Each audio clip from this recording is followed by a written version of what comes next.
तो जैसा कि आप सभी को पता है कि मुनव्वर फारूकी बिग बॉस 17 के विनर चुने गए और मुनव्वर ने एक बार फिर से साबित कर दिया कि जब तक मुनव्वर किसी भी रियलिटी शो में रहेंगे ट्रॉफी को कोई और हाथ नहीं लगा सकता है। ट्रॉफी अगर जाएगी तो डोंगरी ही जाएगी। उन्होंने शायद ये ठान लिया है और साबित भी कर दिया है।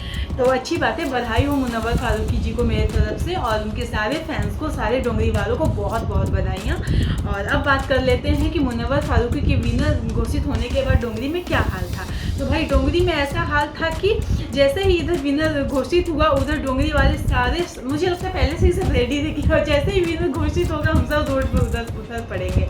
उधर लोग रोड पे आ गए और इतनी भीड़ की मैं बता नहीं सकती। पूरा चक्का जाम कर दिया था उन लोगों ने। मैं एक वीडियो डालूंगी, आप लोग देख लीजिएगा। बहुत भीड़ था, मतलब पैर रखने तक का जगह नहीं था, ऐसा हालत हो गया था।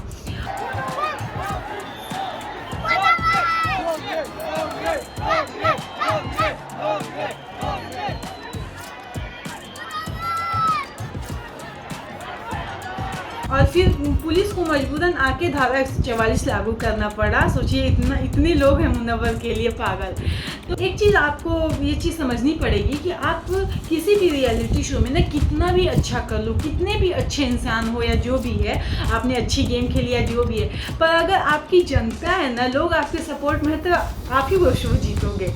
अभी मुनव्वर को लोग बोलते हैं वो कुछ करता नहीं था, बस बैठा रहता था। लेकिन उसके फैंस इतने सारे, भाई आप पागल हो जाओगे जब उनके फैंस को देखोगे। तो इतनी भीड़ उमड़ पड़ी जब मुनव्वर फारूकी ट्रॉफी लेके डोंगरी पहुंचे थे, क्या ही कहने हैं। तो ये सब कुछ हुआ मुनव्वर फारूकी के जीतने के बाद, और जब वो ट्रॉफी लेके डोंगरी पहुंचे तो सोशल मीडिया पे इधर उधर जहाँ तहाँ बहुत बातें हो रही हैं कि अभिषेक को ट्रॉफी जीतना चाहिए था, मुनव्वर उस लायक नहीं था, गलत हाथ में ट्रॉफी चला गया, अभिषेक ने बहुत मेहनत किया, ये किया, बहुत सारी चीज़ें फलाना ढिमकाना हो रहा। तो मेरे हिसाब से जो मुझे लगता है, जो मेरा पॉइंट ऑफ व्यू है, मैं वो आपको बताना चाहूँगी कि मुझे क्या लगता है और मेरे हिसाब से क्या होना चाहिए था।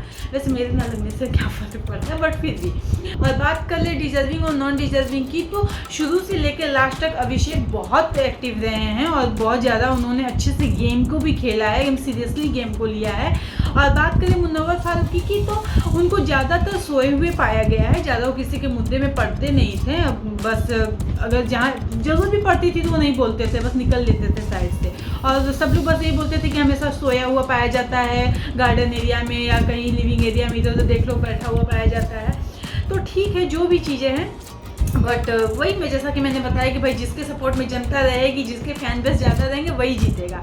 अब जो अभिषेक ट्रॉफी नहीं जीत पाया उसका मुझे एक रीज़न ये लगता है कि शायद उन्होंने जो एक गलती कर डाली, जो बिग बॉस के घर का सबसे बड़ा नियम था उसका उन्होंने उल्लंघन किया अभिषेक ने। जो उन्होंने चिंटू के ऊपर हाथ उठाया, जो थप्पड़ उन्होंने जड़ा है, शायद वही एक चूक वो कर गए।